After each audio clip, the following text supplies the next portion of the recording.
Hi, this is Christopher Clark, Town Administrator for the Town of Harwich.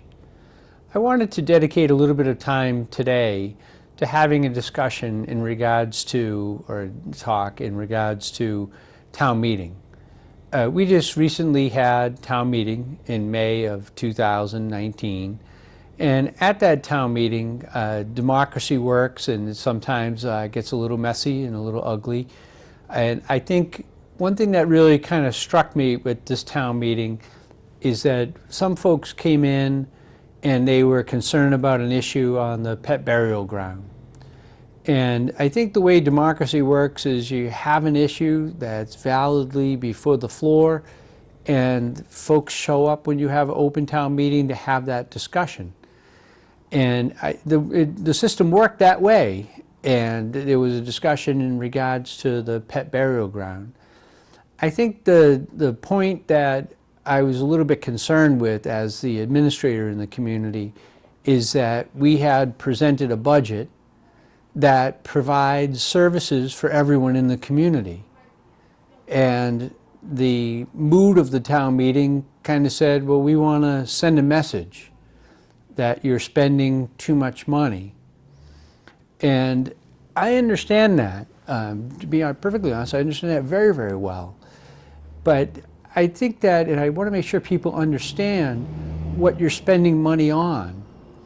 And under Proposition 2.5, which is how we spend money in the Commonwealth of Mass, how taxes get raised, there are opportunities for people to decide, do we want to have a new school? Do we want to have a new vocational technical school?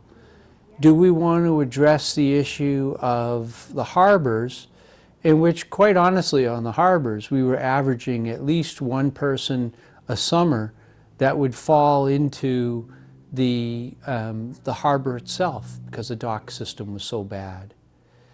And on that, we wound up spending $11 million on that project. $2 million of that was done by grants. And out of, I think there was almost $6 million that we were able to obtain, not $6 million, it's actually $4.5 million, that we were able to obtain from fees from the boat owners. So we have a lot of these issues that came up that needed to be addressed. The fire station, the East Harwich Fire Station, was $7 million. And the taxpayers were asked, are you okay with spending additional money above and beyond 2%? So this year it had a cumulative total effect of 7%. Are you okay with spending this additional money to address these issues, plus the wastewater issue? And the voters said yes. I think the commitment of administration and finance is we are working very hard to find ways to diminish the actual tax impact. It could be significantly worse in a lot of ways, as I just alluded to on the harbors. Taking a project that was $7 million and having 4.5 of that come from fees is a good accomplishment.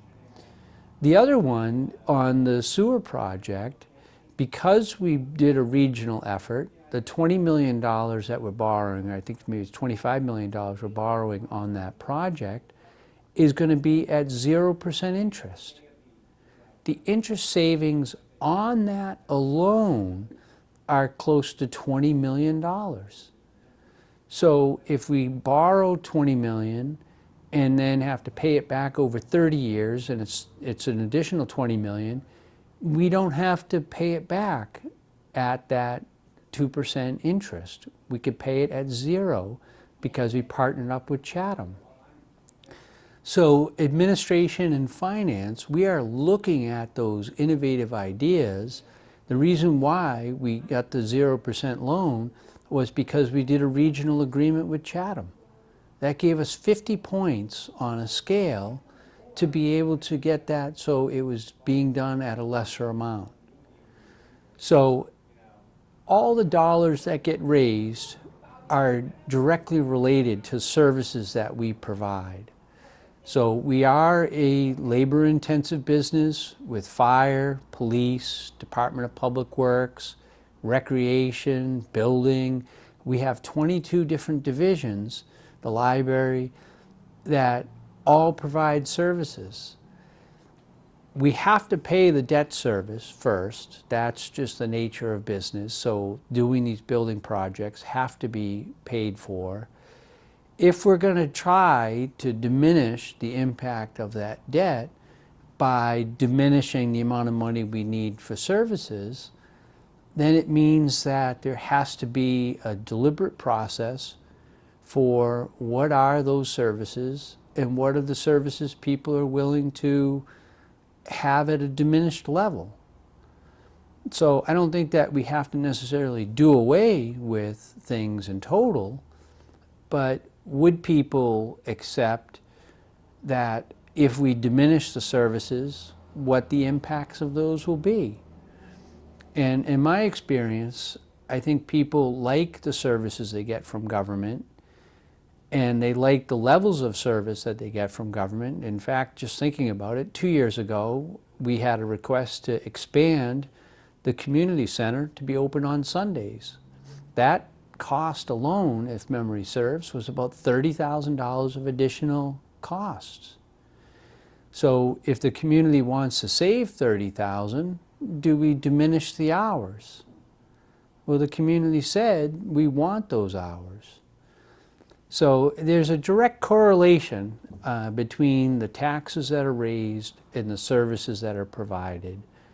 And really the messages, I always hate, because I think we get into people just saying, well, it's all about the tax dollars, and there's no corresponding effect to, well, what are the services that are going to be diminished. And on the pet burial ground, that was an innovative idea that the folks at the Cemetery Commission came up with, and town meeting said no. I get that. So there will be no resources going towards that, and we will commence the reuse of that land for something else. But before that town meeting, I had as many people come to me and say they want it as there were people that said they did not want it. So the whole purpose of having a town meeting is for the democratic process to occur and for the community to decide in that legislative forum of town meeting, what businesses do you want to be in? So I think having that debate is a good thing to see what direction we want to head in. I just would at least hope make a sincere hope that we can always do things in a civil manner and have civil discord. And however the votes come out, and whatever direction is set will be set. And as your town administrator, if the direction is to diminish resources and diminish service levels so we get the corresponding savings in the decrease in taxes, I understand that and will certainly respect and try to deliver that. But at this point, the budgets that have been submitted, what we've done to date, have been at service levels that I've heard people are liking, that people want. So there is a little bit of a disconnect. So the taxes are modest in comparison to other towns. We're probably at the midpoint in the Cape, and the services we deliver are a high level of services. So if they're going to be scaled back, it just needs to be done in a thoughtful, respectful manner. So I wanted to at least comment a little bit about a somewhat acrimonious town meeting at the beginning, and just wanted to at least give my 2 cents in terms of what government does for you and what the ramifications of some of these actions can and cannot have. So hopefully it's been a little bit helpful. And certainly, as always, if you have ideas for things that your topics you'd like me to cover, more than happy to do so. Just reach out and get a hold of Caleb, and he will certainly put it on the agenda, and we'll have different topics. But for today, thank you for your time and attention. Christopher Clark, Town Administrator, thanks.